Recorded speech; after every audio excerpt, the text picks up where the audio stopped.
Assalamualaikum warahmatullahi wabarakatuh. Apa kabar teman-teman kelas 1 SDIT Anida yang soleh-soleah hari ini? Alhamdulillah, dahsyat, hebat, luar biasa, Allahu Akbar, yes, yes, yes. Ustazah harap teman-teman semuanya dalam keadaan sehat dan tetap semangat ya, meskipun harus belajar dari rumah. Oke, ketemu lagi dengan Ustazah Siwi dalam mata pelajaran matematika. Hari ini kita akan membahas tentang pengubinan dan insya Allah materi ini atau video ini akan menggabungkan dua buah PPT atau PowerPoint, tapi semuanya masih tentang atau masih membahas tentang pengubinan. Selamat belajar ya. Nah, teman-teman pernah nggak bermain puzzle seperti ini waktu kecil dulu? Perhatikan ya bentuk puzzle itu.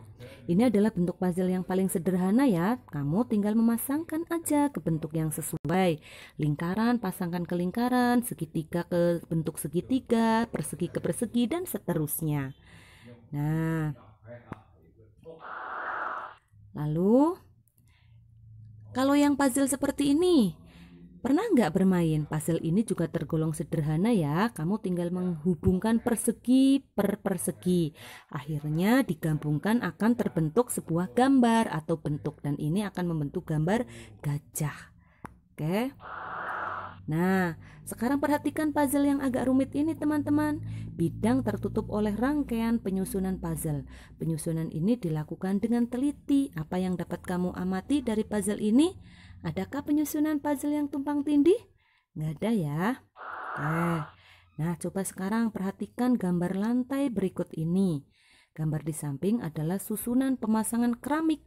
Bagaimana bentuknya? Nah, bagaimana bentuknya? Rapi ya, dan tidak ada yang tumpang tindih, semuanya sejajar. Adakah sebagian sisi keramik menutupi keramik lainnya? Tidak ada jawabannya. Pemasangan keramik ini merupakan contoh pengubinan. Nah, lanjut.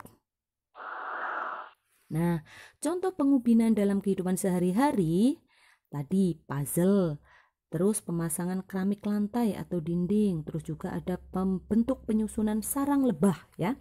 Lalu ada pemasangan paving block. Paving block itu juga lantai tapi itu yang di halaman depan ya, yang outdoor itu ada paving block namanya. Lanjut. Nah, sekarang ini adalah contoh pengubinan bentuk segitiga atau bangun segitiga. Ini awalnya bangun segitiga ini terpisah dan jika disusun dan saling berdekatan dan berimpit, tidak saling menutupi satu sama lain, tidak juga terdapat celah di antara dua segitiga berdekatan, maka akan membentuk pola di samping yang disebut pengubinan. Nah, itu bentuknya ya. Awalnya terpisah sendiri-sendiri, setelah disusun secara berdekatan dan berimpit, tidak saling tumpang tindih, maka akan membentuk pengubinan. Lanjut. Nah, kalau yang ini adalah contoh pengubinan segi empat. Awalnya bangunnya persegi seperti ini. Jika disusun secara berdekatan, berhimpitan, dan tidak saling tumpang tindih, maka akan membentuk pengubinan segi empat seperti gambar yang di samping itu ya teman-teman. Oke. Nah, kalau yang ini contoh pengubinan segi enam atau sarang lebah. Jadi sarang lebah ini berbentuk segi enam ya.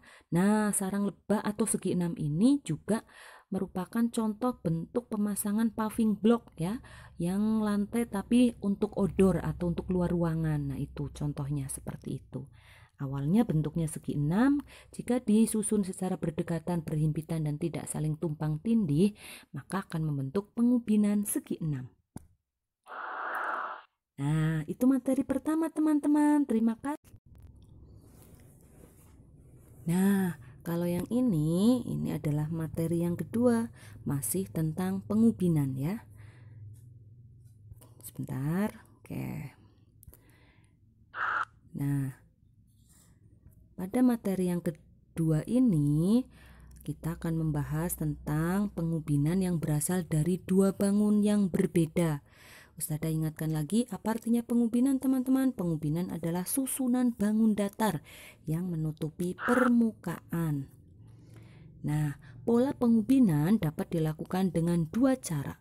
Yang pertama disusun dari satu jenis bangun datar yang sama, dan yang kedua disusun dari dua jenis bangun datar yang berbeda ya. Lanjut. Nah, ini adalah pengubinan, contoh pengubinan satu jenis bangun datar yang sama. Ini adalah pengubinan persegi, bentuk awalnya seperti ini. Lalu jika disusun secara berdekatan, berhimpitan, dan tidak saling tumpang tindih, maka akan jadi bentuk pengubinan seperti itu ya. Lanjut. Nah, ini masih tentang pengubinan satu jenis bangun datar yang sama. Awalnya bangun datar ini segitiga yang terpisah. Setelah disusun berdekatan, berhimpitan, dan tidak saling tumpang tindih, maka akan membentuk pola pengubinan segitiga seperti itu. Oke, lanjut. Nah, selanjutnya kita akan membahas materi yang kedua, yaitu pengubinan dari dua jenis bangun datar yang berbeda ya. Ini kurang berbeda ya teman-teman. Nah, ini contohnya. Gambar di samping atau bentuk pengubinan seperti itu adalah bangun datar yang disusun dengan pola pengubinan dari bangun datar yang berbeda. Bangun datar apa yang untuk membentuk pola seperti itu? Contohnya adalah persegi dan persegi panjang. Seperti itu pola pengubinannya. Contohnya seperti itu. Nah, itu ya teman-teman. Nah, pengubinan dari dua jenis bangun datar yang berbeda juga bisa tersusun dari misalnya segitiga dengan persegi atau persegi panjang dengan segitiga dan lain sebagainya. Nah, terima kasih teman-teman. Materi pengubinan selesai ya. Semoga bermanfaat. Ustadzah akhiri dulu. Tetap semangat belajar meskipun dari rumah. Wassalamualaikum warahmatullahi wabarakatuh.